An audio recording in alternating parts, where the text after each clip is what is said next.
Well, thank you everyone for participating in today's webinar. It will focus on the modeling of AM broadcast according to CFR Part 73. It's the U.S. Code of Federal Regulations. I'm Daniel Humeyer with Spectrum Center, and my colleague Joel Rodriguez will be running the presentation today. We're going to do a very quick introduction into our company, who we are, what we do, and talk a little bit about us, and then we'll go right into the presentation. There'll be a little bit of a PowerPoint presentation to begin, and then we'll move on to the product demonstration. So who we are, what we do, we are spectrum management specialists. Our core business focuses on the resale of COTS software products, Spectrum E in particular, and this is for spectrum management and spectrum engineering. We offer the software as a subscription as a service, as well as a perpetual license. We do provide enterprise solutions and related asset building services, leveraging modified off-the-shelf or MOTS implementations of adapted versions of Spectrum E. And we also provide professional services. We hold a multiple award schedule, MAS, with the GSA, the General Services Administration in the US, and that's for providing subject matter expertise consultation, SME consultation, measurement drive testing and coverage reporting, GIS data conversion, and custom software development. The spectrum management web application that we offer, known as Spectrum E, is composed of three principal modules: e-licensing, technical analysis, and what we also call remote monitoring or remote measurement. It is a web application, so it has inherently a light client interface. It incorporates an online portal that allows end users to access a centralized spectrum management system, either through a private network or over an internet portal. Today, we're just going to focus on the technical analysis module. We have other webinars where we focus on the other modules. So we'll go a little background as to the topic today: AM broadcast, and in particular AM broadcast in the U.S. and the North American sphere. And so we'll go a little bit into history, go over some of the sources that are used to implement the functionality that we're going to demonstrate, and give a little more clarification on some stuff that I think is confusing some of our end users and customers, with reference to the methodology in question. It's called the equivalent distance method, and I'll talk a little bit about that. So the principal source of what we're using is the U.S. Code of Federal Regulations, and also known as the CFR. And this is a codification of the general and permanent regulations promulgated by the executive departments and agencies of the federal government in the United States. It's divided into 50 titles that represent broad areas subject to federal regulation. The CFR is published annually by the Office of the Federal Register, which is part of the National Archives and Records Administration, as well as by the Government Publishing Office. The CFR is also published online at the following website. Everyone can go to that and see the CFR and all the different titles. So Title 47 focuses on telecommunications. Chapter 1, Subchapter C of Title 47 is dedicated to radio broadcast services. And Part 73, Subpart A of Subchapter C, is focused on AM broadcast stations in specific. Part 73 is numbered from 1 to 190 sections, covering a wide range of topics related to AM broadcasting. So throughout the course of this presentation, you'll see like Part 73 dot and then another number that refers to the subsection in Part 73. And it's numbered 1 through 190, but the numbering is not necessarily covering every value. So I'm not exactly sure how many real sections are in the Part 73. It could be well over 190, but the numbering will go like 1 to 5 to 10 to 25, like that. So overall, it's several sections covering all kinds of topics related to AM broadcasting. There is one section in Part 73, Section 183 on ground wave signals that does reference conductivities in Mexico and Canada and other Western Hemisphere countries. So we'll touch a little bit upon that, how we consider the modeling of conductivities in neighboring countries to the US, Mexico and Canada. but it's not going to be the focus of today's webinar. We're going to mostly focus on the implementation of the engineering functionality and the technical functionality covered in Part 73. There are, of course, other sources for modeling AM broadcasts and medium frequency, high frequency, low frequency band communications. There's the 1981 Rio Agreement, or RJ81. This is also known as the Regional Agreement for Medium Frequency Broadcasting Service in Region 2. This is referenced by the ITU as one of the main coordination agreements for broadcasting, in particular AM broadcasting. This is incorporated into Spectrum E. It mostly is for South American member states of the Mercosur region. We have some material on this that we can share if anyone's interested.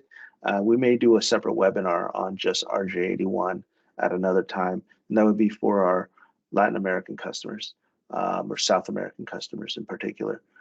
Then there's I2R P1147, which is for the prediction of skywave field strength at frequencies between 150 and 1700 kilohertz. That's also included in Spectrum E. There's I2R P368, ground wave propagation prediction method for frequencies between 10 kilohertz and 30 megahertz.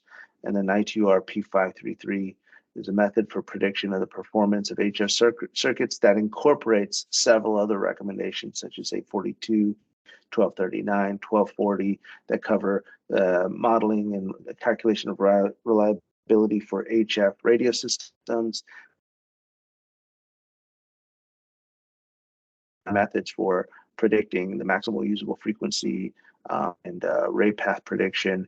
The 368 and 533 we've covered in actually in another YouTube video, that another webinar recording that we uploaded to our YouTube channel. If anyone wants to watch those videos, feel free to look us up on YouTube. We also have our YouTube link it's at the end of this PowerPoint that we'll highlight, and everyone that attends this webinar will get a copy of this PowerPoint so they can look the videos up themselves. But we're not going to focus on that. I just wanted to reference that there are other sources, there are other ways to model this type of radio signal and AM broadcast. But we're going to focus on what's been codified in the CFR Part 73, and it's a bit different. Some background, some clarification.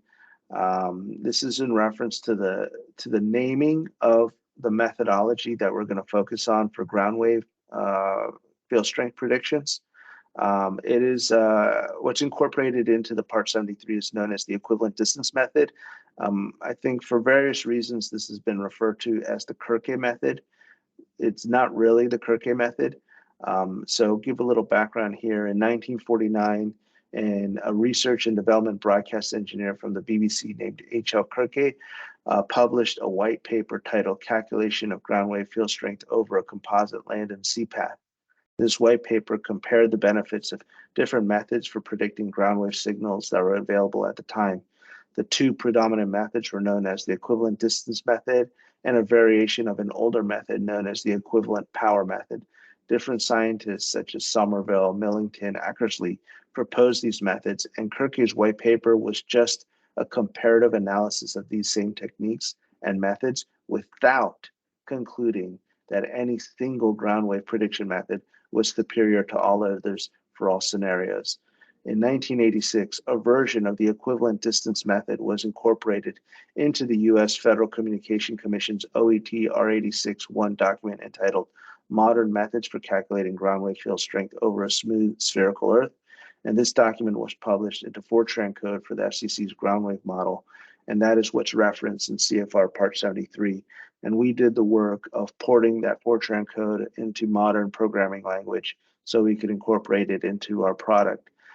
So this, the equivalent distance method is just a method for kind of determining in mixed paths where you have land and sea, how to consider the conductivity from the different portions of the path. Like, when does the sea conductivity predominate over the land conductivity, and vice versa. So there's a methodology that's described in that white paper, but Kirke wasn't the author of the methodology. for the equivalent distance was actually the scientist Somerville, and then later on there was another scientist that came in and made a different offered a different methodology, and those eventually kind of labeled the equivalent power method, and that's also been evolved into the 360A model and other propagation models for modeling ground wave that are known today. But equivalent distance, for various reasons, was what was incorporated into the Part 73 for modeling AM broadcasts. So in the future, we'll only refer to equivalent distance method. It's not the Kirke method. It never was the Kirke method. All right, so we'll talk a little bit about setting up the simulation environment, prerequisites, antenna patterns, and conductivity, permittivity information. So first, antenna patterns. This is obviously important for modeling any radio system, and particularly important when modeling AM broadcasts. So the input patterns incorporated with the AM station object and spectrum E allow for the modeling of the tower arrangement and respective electrical characteristics in accordance with CFR Part 73-160. The spectrum E end user can manually input the necessary technical parameters required to model the radiation behavior of the AM broadcast station into a dedicated AM station parameters form for daytime or nighttime coverage and interference prediction. The end user can elect to upload a CSV file, including all these technical parameters for one or multiple AM broadcast stations into the Spectrum E tool as well. The following screenshot compares how the results from the FCC's AM query search correspond with the AM broadcast tower and antenna input parameters included in the AM broadcast station object in Spectrum E. So here on the left, you have the input parameters form for AM broadcast station, and on the right, you have the results of the AM query search offered by the FCC and the FCC website. So I highlighted basically what are the input parameters that are being taken into consideration in the input in the parameters form for AM broadcast in Spectrum E. Basically, everything that's highlighted in the red border is what is being supported in Spectrum E. So the difference in Spectrum E is rather than make multiple pages of input parameters, what we did is basically we took one parameter, so like such as, for example, field ratio, which you can see on the right lower right side under tower information for this particular broadcast station and the AM query search results from the FCC. This is in field in the input parameters in the Spectrum E software, and instead of having tables and rows and stuff to input all that information, what we do is we allow the user to input that into a single field and separate each value by a pipe. So everything's pipe separated. You'll notice in field ratio, it's like one pipe, 1.95 pipe, one. That represents the three towers that are being modeled in this particular station. And everything else is there. You have in the heights, you have the three heights, 198 pipe, 198 pipe, 184, and so forth. So it's basically was done to save space. You also are able to model the augmented patterns. You can input that information in pipe separated and so forth. And Joel will go into more detail as to how this is all used in the modeling of the service and interference contours for day and nighttime coverage when he gets to the product demo portion of the presentation. Here's an example of the display of the antenna radiation pattern for AM broadcast for this particular use case, KWKH in Shreveport, Louisiana. And it's a little hard to see, but it's got like some diagram lines that appear that model the augmented pattern versus the standard versus the theoretical, although I think some of these lines are overlapping on top of each other.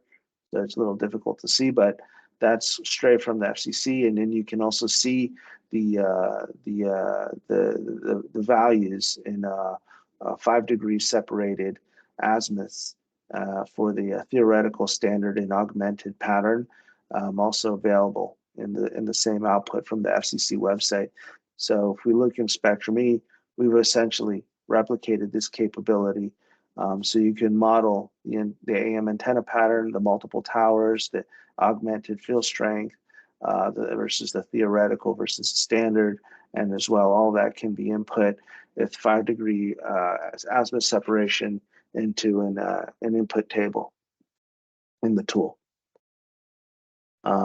Another part, obviously, that's very important is the modeling of the conductivity and permittivity values. CFR Part 73-190 references a map of estimated effective ground conductivity values for the USA. Over time, this map has been supplied with electronic updates. M3 is known as the M3 map.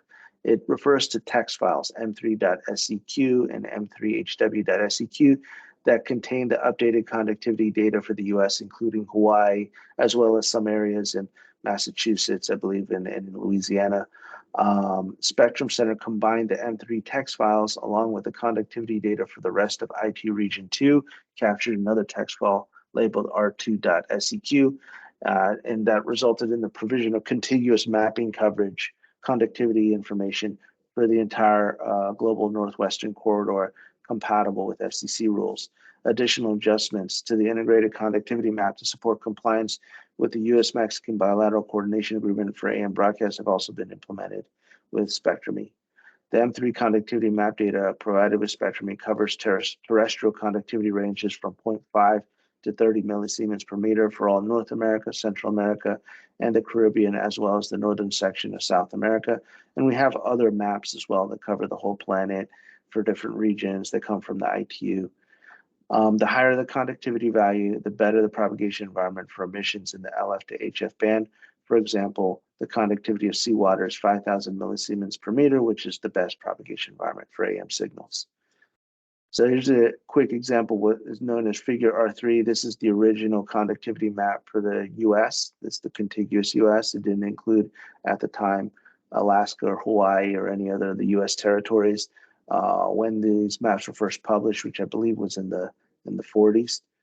And then this is what is in Spectrum-E. So you can see we took the M3 conductivity map, we added the IT Region 2 map, and we made modifications to be in compliance with the different neighboring coordination agreements with Canada and Mexico. One thing you'll notice, we'll highlight this in the presentation of the software, but the part, there's a peninsula on the western side of Mexico that is distinct. This is coming from the US-Mexican bilateral agreement. That's not in the ITU Region 2 conductivity map or in the national conductivity map for Mexico. So it's very specific to that bilateral agreement. But the user can elect to use different maps. They can use the pure ITU Region 2 map. They can use the national maps. They can use this integrated map. So they have different options. Executing simulations. So we're going to go very quickly over some of the main functions, and then we'll go right into the product demo. So some of these functions are obviously what we're going to cover in the demo, but I just want to give a quick overview to them. Equivalent distance method for ground wave propagation analysis. So Spectrum-E has incorporated the equivalent distance method for modeling ground wave coverage and interference contours for AM signals in accordance with CFR Part 73 and the Fortran code supplied by the FCC. The end user can automatically generate coverage and interference contours for any AM stations loaded and properly configured into Spectrum-E. The software will also take into account the antenna directivity described from the input parameters described previously, as well as automatically generate coverage and interference contours between victim and interfering AM stations. In the following figure, 2 AM stations located in the US and Mexico, respectively, have both their service and interference contours generated. The service or coverage contour is in green, the interference contour is in red. The coverage threshold for both is included in an automatically generated label which reads 0.1 millivolts per meter for the service or green contour and 0.005 millivolt per meter for the interference or red contour. This is was in the notification that everybody got, the email notification. We had a little screenshot included in that. This is an example. This can be automatic. It's a one-click function, can be automatically generated. You just select the AM stations that you'd like to analyze in the Spectrum-E network list, and it'll produce the service and interference contour with the appropriate thresholds based off the equivalent distance methodology. And you can see that the labels at the end of the contour describe the threshold that was used to create those contours. So the green are the service or coverage contours, the red are the interference contours. In this particular example, the greens don't overlap, although the red contour does overlap with the green contour from each respective station. So there could be a coordination issue, but there is no overlap between the green contours, the service contours themselves. So that would usually be a little more of an alarming case, but in this case, it's a kind of a worst case scenario. If the interference contour has a much lower threshold, so it can peek into the service area of the potential victim, or the green contour. Day and night sky wave propagation analysis, CFR Part 73-182 and 73-190, reference methods, graphs, and formulas for modeling skywave propagation with different levels of availability, such as 10% and 50%. Various other sections of CFR Part 73 describe the considerations that should be taken when modeling the diurnal and nocturnal behavior of skywave propagation. These formulas, methods, and considerations have been implemented into Spectrum E. The figure to the right demonstrates skywave contours at 50%, that's the dark blue contour, and 10%, that's the light blue, and that's the availability. And both have a 0.5 millivolt per meter threshold. So this is a quick screenshot. Joe will go into that in more detail and talk a little bit more modeling day-night AM broadcast. One last little function I'm going to highlight is the what we call the figure 8 calculator. So this graph here on the right is from the 73, for the Part 73 190 that includes a graph of modeling what they call the effective field at 1 kilometer for 1 kilowatt. So essentially a coordination methodology. It helps aid in the determination of the theoretical inverse distance field strengths in a 1 kilometer vicinity of an AM broadcast station, assuming an ERP of 1 kilowatt. So the FCC published a calculator that includes the figure 8 graphical values to predict the theoretical and corrected inverse field strength values for AM broadcast stations in close proximity to a broadcast tower of interest in both metric and English units. So we ported the code for the FCC's figure 8 inverse distance field strength calculator into code compatible with Spectrum E. And as demonstrated in the following slide, our calculator produces equivalent results to the FCC's figure 8 calculator. This is essentially to help with coordination if there's potential installments of an AM broadcast station within a 1 kilometer vicinity of another one. This helps calculate what the power level would be, and if it would potentially interfere with that pre-existing broadcast tower. So on the left in the center, you have the information from the FCC's figure 8 calculator. You've got the input parameters, the ground radials, the length of ground radials, the antenna tower heights, and all this information. These are all inputs. And then it produces on the right the predicted field strength from that figure 8 graph. And it produces a theoretical field strength at 1 kilometer and at 50 kilometers, 1 kilowatt and 50 kilowatts, and a correction as well. And it does it both in 1 kilometer distance and a 1 mile distance. And if you were to compare with on the right, this is the Spectrum E figure 8 calculator. You'll see we have same kind of inputs, and then at the bottom, E0 is matching the theoretical field strength at 1 kilowatt in 1 kilometer, and then E3 is matching the same amount in the 50 kilowatt range, and goes on the corrected field values 406662, that's E1, and 2875, that's E2. They're matching the corrected field values at 1 kilowatt and 50 kilowatts at 1 kilometer, and it's repeated again at 1 mile. So a little calculator helps some of our users when they do a little bit of coordination work. So you don't have to jump out of Spectrum E and go to the FCC to use a calculator. This calculator is included in the tool. That's pretty much it for my PowerPoint portion. I think it went a little longer than I wanted to, but now we'll get into the product demo. Additional functionality that we'll cover in the product demo will be population covered and interfered for ground wave, skywave contour generation with and without directional antennas, skywave point-to-point interference, as well as frequency plan validation and nomination. And at the conclusion of that, we'll get into a Q&A session. We'll stop the recording. We'll get into a Q&A session, ask any questions that you want. It's very informal. You can enter them into the QA option in the Teams software. Okay, so I'll stop that, and Joel, whenever you're ready. Oh, is everyone? Yeah, okay. I think whenever you're ready, share your screen. All right, I'm sharing the screen. Daniel, can you confirm if you can see it? Yeah, I can see. All right. So I'll start here at the login screen. I'll be logging in with my user. And from the home page, I'll navigate to the network menu to go to the engineering module of Spectrum E, where the first thing that you observe is the different object types that you can use to simulate your radio signals. So in here, for example, you have different kind of objects, FM, TV, microwave, satellites, you sector for mobiles, etc., 5G, 4G. But today we're going to focus on the AM daytime, AM nighttime objects.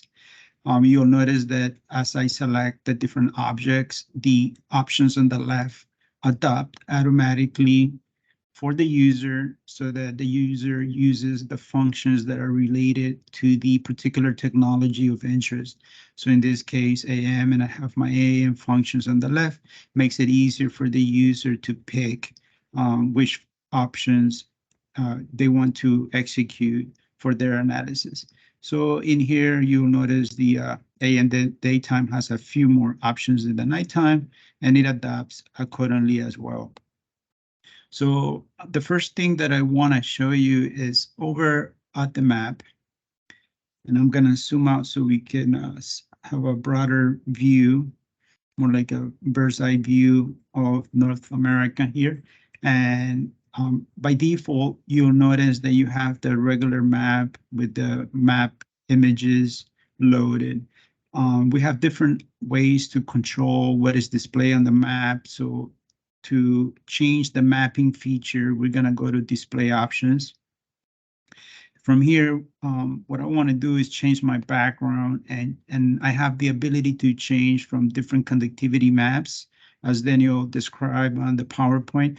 So for this demo purpose, I'm going to show you two of them. For example, the conductivity M3 map from 1986 agreement. So I'll switch over to that and hit update. And then you will be able to see this.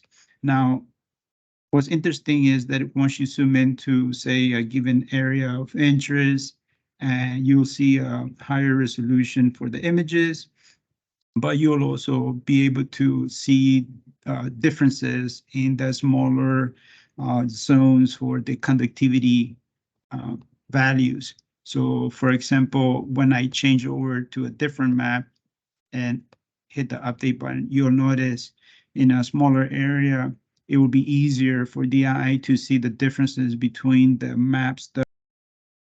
From a zoom out view, they might look similar, right? So they wanted to point that out for those of you who might want to start playing with the tool in the logins that you have available.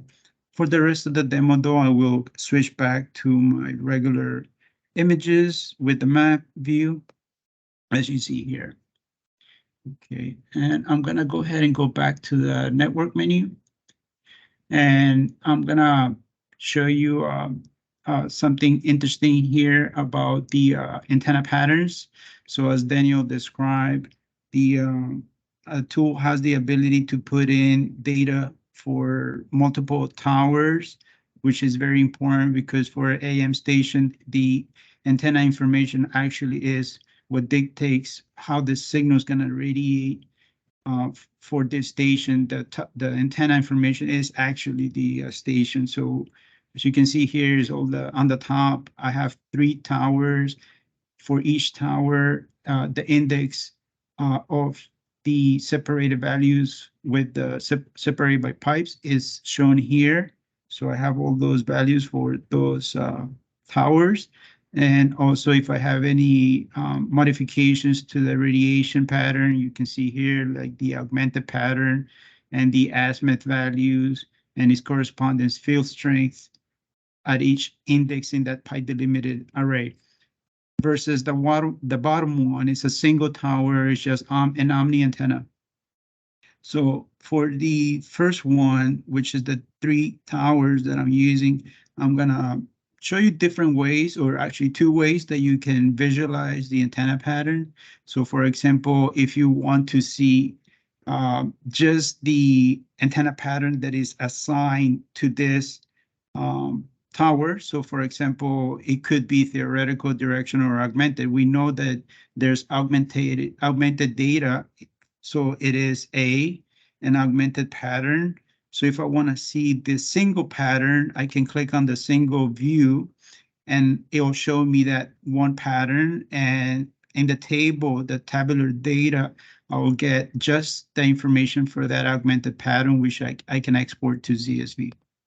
However, if I wanted to see all the different patterns for this antenna, I can click on the RMS pattern all, and it'll show me all the different patterns according to the legend over here for the theoretical, augmented, and standard. And it'll also show me in different columns the corresponding values in the different columns here. So you have that information available as well. Now, that's interesting to know because, as you know, when the signal is being calculated, those contours, those service contours and interference contours that Daniel was mentioning in the PowerPoint, we do want to take into account the directional antenna pattern if we have one, and we want to see how that relates to the distance to the service contour on the map. So to do that, I'm gonna zoom into the station. So if I'm lost on the map and I don't know where I'm at, I can just select the station and click on map selected object, and it'll zoom the map right to that location where that station is located. So as you can see here, I have my station there. I can click on object info and I can see I have duplicated stations right in this spot. So I know I have some co-located stations there. And I'm gonna generate some patterns at this time. So I'm gonna select both stations and I'm gonna use the generate FCC AM contour. As you can see, there's a tooltip that shows up that gives you the reference from the FCC chapters and sections that Daniel mentioned in the PowerPoint. And it gives you a little more background in case you forget, like where the source of the information is coming from to generate the rules to generate the contours. So if I click on the AM ground wave contour option, the first thing that I want to do is select from the available types of contours that I can generate. So for example, I can go to the ground wave and I'll use the M3 map. And I'll generate both. Remember that I selected both stations, so the software knows by the unique ID that I have 2 stations selected. I'm going to generate the service field strength, so 0.5 millivolts per meter, and I'll click OK, and then I'll go back to the map. So what we see here is 2 contours. So one, the bigger one, of course, is going to be for the omni antenna that I selected, and the other one that for the directional antenna. Now, for some of you that if there's anyone here that is new to AM or might be wondering, or somebody that comes from another technology, like, for example, some LMR stations and so forth, and you're looking at an omni pattern here, and you might be wondering why it's looking so directional. In fact, it's very close to the directional pattern in the middle. The reason for that is, as Daniel mentioned, for ground wave conductivity, to calculate the field strength for this larger contour that you see here, it can be seen how the distance to the value of 0.5 millivolts per meter varies according to the conductivity of the map.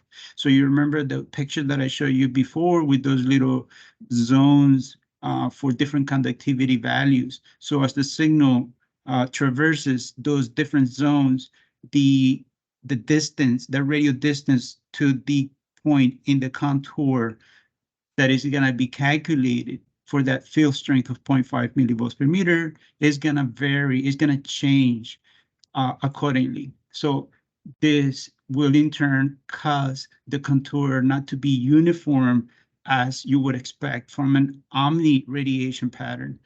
And that is due to the conductivity map that we have loaded on the tool. So that is one way for you to validate the equivalent distance method. It's actually doing a simple tower omni and just taking a look at the contours that come out of this when you click on the generate contour function that I generated for you. So that is for the ground wave contours.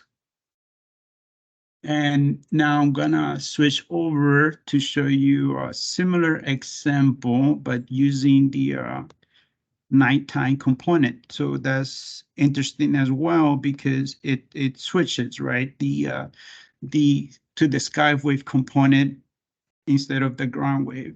So in here, but before I do that, I'm gonna delete those contours that I generated on the map. So I'm gonna just clear those contours just so that we are back on the map with a clean slate. And I'm gonna do the same exercise now, but for nighttime. It's the same station, just duplicated as a nighttime object on the map. As you can see, it's still the same. The first one is 3 towers, so it's directional. The second one is single, so it's omni. And I'll be generating the contours for these stations using the skywave component. So for that, I'm gonna switch over to skywave 50%.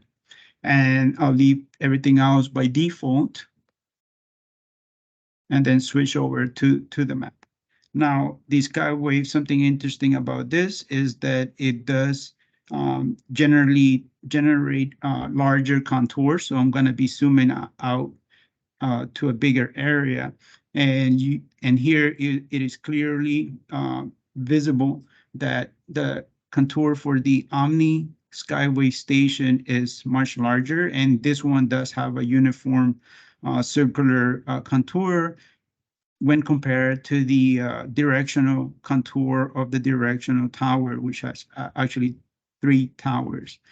So this is another way that you guys can do simulations for Skywave AM antennas and do different what-if scenarios, like, for example, switching omni to directional, maybe to reduce interference and so forth in a given area, and point it to a different direction of interest, like where your users would be that will receive those signals, instead of broadcasting everywhere with an omni pattern, especially if you're not going to be servicing those areas in the back, like, for example, in this area.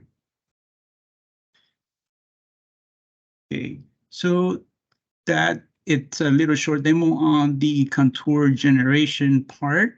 I'm gonna now be switching over to a different network to show you the interference demo portion of this demo that we're doing today.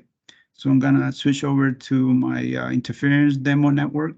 It's essentially gonna be the same stations that I had, except I moved one over to show, for example, overlap of contours, as you see here. So in this case, I have a desired and undesired station. So you, in your scenarios, when you simulate, you want to generate your contours for your interference stations overlapping with your service contours of the desired station. So that's what I'm going to be showing in this example. I'm going to switch over to the AM daytime. And here I have these two stations. And as you saw on the map, I have those contours already on the map. I'm just going to reuse those and do a ground wave population interference analysis. From here, the tool will ask me what shapefile I want to use in reference to the population. So it does count the interfere with population. So I'm gonna use one that we have for the census block data for Texas, since that's the state that is in between there. And once you select the shapefile, it reads the columns in the shapefile. You select which column contains the population counts. So in this case, it's pop 10. So I'm going to process this. And after a few seconds, I'll get a result. In the result, I'll have the total population in the service area, the population overlap between the contours that I have on the map. In this case, since I had the interference red contour and service green contour, is the overlap between those two. But for example, if for these two stations I had generated two service contours, then that would be the population overlap between those two service contours. So it's really just dependent on whatever two contours you have on the map, and it's up to the user to determine what type of analysis you want to execute. So in this case, it is interfered with population. And it also gives you the equivalent area in kilometers square for the same overlap. And one additional detail is that as in this case, as you saw, the interference contour does overlap with the service contour. Therefore, the tool automatically calculates the maximum ground wave power that this interfering station should reduce its power to in order to not interfere into my service contour. So that's a neat little optimization tool that it's built into this ground wave analysis report and can be used and also exported to CSV. And I'm gonna clear the contours at this time and show you that these contours can actually be generated very easily in the tool and in an automatic fashion by simply clicking the ground wave interference contour option. The tool automatically reads the country code, for example, that you have here, the 3-letter code, and also the technical parameters such as frequencies and all the location information for the station, the data that you have in the tool, and it will generate the appropriate contours and the appropriate service and interference field strength levels for each contour. So as you saw, there was a refresh right there, and it did generate that for me. And in this case, I have here overlaps everywhere, I would say. So I have an overlap between the service contours, as you can see here, and I also have overlaps between the interference contours. So I would expect in this hypothetical scenario that I have here to have a lot of interference, right? So my interference contour from this station in the south would interfere into the service contour of the station in the north, and vice versa. The interference contour of the station in the north would interfere into the service contour of the station in the south. And if you're interested into what field strength values that were used to generate the service contours and interference contours, they are displayed in a label at the tip of one of the edges of each contour. So for example, the service contour was generated at 0.1 millivolts per meter, while the interference contours were generated at 0.005 millivolts per meter. The tool does have different options, like if you want to increase the font size, you can always just go to the display options and change that value and get bigger numbers, values, etc. You can add more labels if you want to by adding an object text type, and so forth to configure your reports that you may want to generate. So that is another neat feature for the AM contour functionality. I'm gonna clear the contours at this time. And I'm gonna switch over to my AM nighttime object. And here I'm gonna show you another interesting interference report based on the 50% exclusion method using the RSS methodology from the FCC for interference in a point-to-point methodology. So I'm gonna select my station of reference here. So this is gonna be the station that I'm gonna be using for to simulate interference into the existing network. And once I select my station, I'll click on the Skywave point-to-point, and it will give me 3 tables. So the first table is a global interference result that shows the Skywave field strength limit contribution that each station in the network has against every other station in the network. So you see the night limit and calculated field strength values over on the right. And as you can see, it's doing everybody against everybody. In this case, I did just 2 stations to make it simple to see and read. We have the station that I selected against the desire, but it also calculates the other case, the desire against this one. So it's calculating every contributing factor of interference, everybody against everybody. The reason for this is so that the tool can store these results in a matrix, which is then used in an internal algorithm that is used to build the results of the second table. And that's what is important because this second table shows the FCC's 50% exclusion interference method, where each contributing limit from the reference station is analyzed to see if 50% of its interference contribution is less than the next station contribution limit. If so, if the algorithm detects that it is so, then it takes this into account in the third and final table. And then the final table is showing a listing of all the affected victims. So you can see here the desired station. And it shows with an X if it's suffering interference from the reference interfering station that you selected.